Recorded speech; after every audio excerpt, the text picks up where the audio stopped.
Hey, this is Mike, and I've got a book review that I want to share with you. The book is called Mastery. It's written by Robert Greene, who is also the author of The 48 Laws of Power, The 33 Strategies of War, and The Art of Seduction. And what this book is ultimately about is he talks about what mastery really is and how it's the ultimate life power, and he analyzes the lives of past masters, people like Charles Darwin, Benjamin Franklin, Albert Einstein, my favorite, Leonardo da Vinci, and he also interviews 9 contemporary masters, including Paul Graham. You may not have ever heard of him before, but he's a big tech guru, an animal rights advocate. His name is Temple Grandin, and basically what he does is he debunks a lot of myths about genius, and ultimately he reveals a lot of solutions and tools inside here. And what I love about the book is, first of all, it is super readable and easy. The storytelling is fantastic, and if you've read any of his other books, the one that I first read that I loved was The 48 Laws of Power, and all of them, they're based on facts and a lot of research and a lot of history, and ultimately I just have found it to be an extremely beneficial read. So I'm going to get into some of the components and tell you a little bit and really kind of Tarantino this for you about what the big ideas are, why it's so effective, why I think it's a good read. And I have nothing to benefit from this other than just sharing this information with you. But what he has is what he calls a 6-step plan to the achievement of mastery. And the 6 steps are, number 1, discover your calling and your life's task, which is really, really important, but it also requires usually falling on your face quite a few times. I know in just the past 12 months, I've really discovered what my top 4 skills are, and I'll actually tell you a little bit about what those are as we move along here, but it's taken until I was 48 years old really to figure some of this out. The next step is something he calls submit to reality, and also what he calls the ideal apprenticeship. And then the third is absorbing the master's power. So this is the mentor dynamic. And then the fourth is seeing people as they are, which is building and accumulating what he calls social intelligence. The 5th step is awakening the dimensional mind, which is your active, creative mind, so it can integrate and flow together. And then finally, to fuse the intuitive with the rational. That's what he considers mastery. So it really is collectively combining all of yourselves together. So what is powerful about the book, though, is in the book he includes a really detailed explanation of what every step's goal is. He gives you historical examples of each one of the steps in action, and also the strategies for achieving that goal. So I found the book to be functionally useful. You know, it's not like it's just a bunch of words. It's something that you can walk away from and get some good step-by-steps from. And also there's, he has a metaphysical argument in here, and I'm going to read the quote to you. I actually have it in front of me. It says, "You possess an inner force that seeks to guide you towards your life's task, what you are meant to accomplish in the time that you have to live." And also determining what this task is the goal of the first step. So again, he starts with Leonardo da Vinci in the story, and it really grabbed me right away. And it turns out that my son this year actually did a big book report about the life of Leonardo. So he had lots and lots of books, and I got to see how what he went through actually affected my son as an 11-year-old. So the next thing is he gives you 5 strategies for finding your life's task, and then he illustrates all these strategies using both historical and contemporary stories. So here's what they are in order. The first one is to occupy the perfect niche, and he calls this our Darwinian strategy. So his objective is to help you determine what your career niche is that best fits your interests and talents, and then evolve that niche over time. And what is so cool about this, what I found was super useful, and I've been able to already implement it and use it as I've started guiding my son, is realizing that some of the crazy stuff that goes on inside your life that doesn't make sense while you're doing it, but you feel somehow drawn and sucked into it, ultimately brings you to the moment where it all makes sense, where it all integrates together smoothly, and you have maybe a major success in your life. So the second of these is just letting go of the past, and he calls this the adaptation strategy. And here's a great quote that came from that segment that I think is really cool. It says, "You must adapt your life's task to these circumstances. You do not hold on to past ways of doing things because it will ensure you will fall behind and suffer for it. You are flexible and looking to adapt." And that really reminds me of an old story. It's something that Deepak Chopra used to say to my wife all the time about being flexible. And ultimately, while you are flexible, you are alive, and when you become rigid, you are dead, and you no longer are valuable to the world.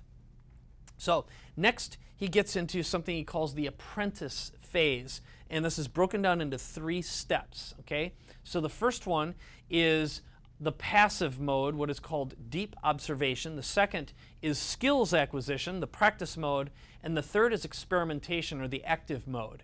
So if you are a implementer like me and someone who learns kinesthetically by doing, I'm not very good at, actually it's impossible for me to just sit and learn. I just don't have that capability or brain chemistry.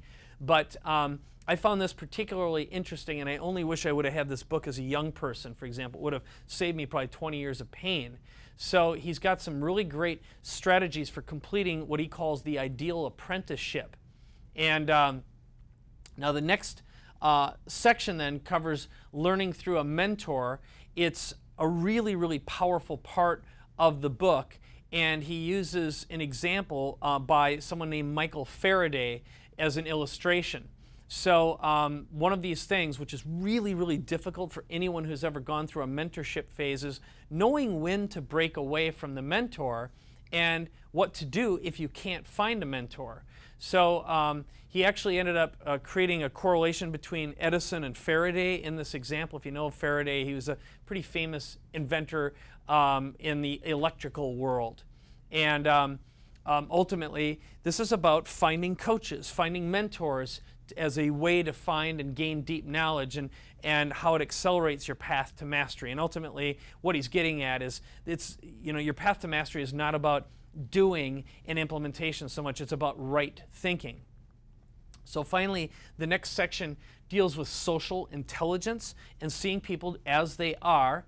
Benjamin Franklin is used as an example, and he's got what he calls 7 deadly realities that are covered in his. So the 7 deadly realities are envy, conformism, rigidity, self-obsessiveness, laziness, flightiness, and passive aggression.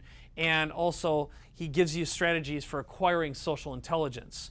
So finally, the 5th section is on awakening your dimensional mind.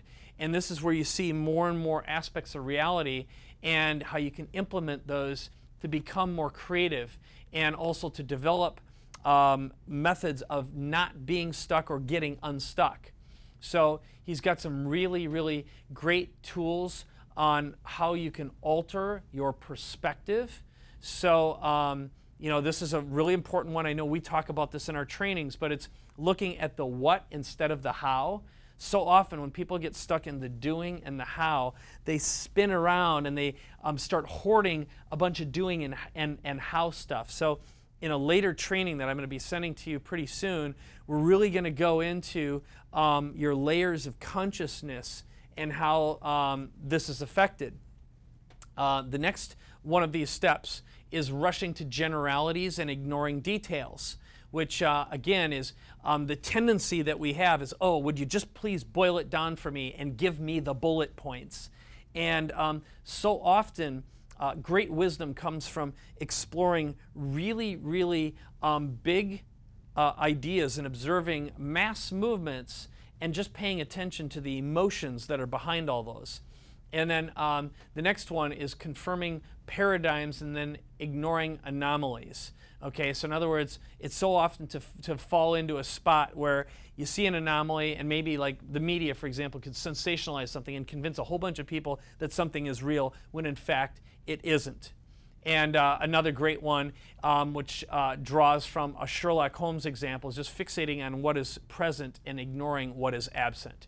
So anyway, when you sum all this up, I think what I want to do is give you the final section, which is on fusing the intuitive with the rational. So here's a summary then of what the 7 strategies are. So the first one is connecting to your environment. The second is playing to your strengths. And the third is transforming yourself through practice. That's where mastery comes from, after all. Next is internalizing the details and what he calls the life force.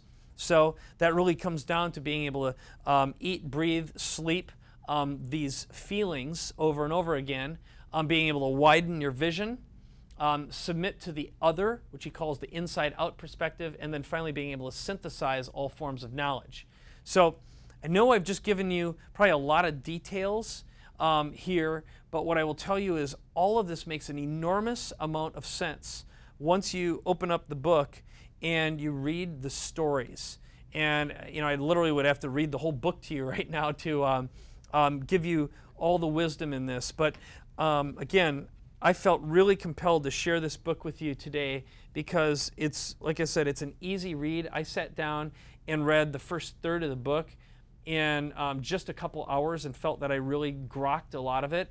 And I found it so applicable to my current life, also the life that I see my son going through, and also what I believe you're experiencing too. After talking to literally thousands of customers and doing all these live casts, I see where the struggles show up over and over again in reading our surveys and also doing a lot of training and coaching, and what hangs people up on an ongoing basis. And I think that this could be one of the best cures I've found in a long time, and it is cheap. I think the Kindle book was like 10 or 11 bucks. So it's well worth picking up. One more time, the name of the book is Mastery by Robert Greene. I think you'll enjoy it a lot, and it will give you an enormous amount of insight no matter where you are in your own personal or your professional development. And also, it's applicable to all the tools and resources that we have here, whether it's the Traffic Geyser and Instant Customer Training, what we do with Author Expert Marketing Machines, the Top Gun Consulting Toolkit, Make, Market, Launch It, or, yeah, that's all the products right there. So thank you for watching. I hope you found something useful inside of this and something resonated with you. And I'll be sharing with you some more great content, some interviews very, very soon. So long for now.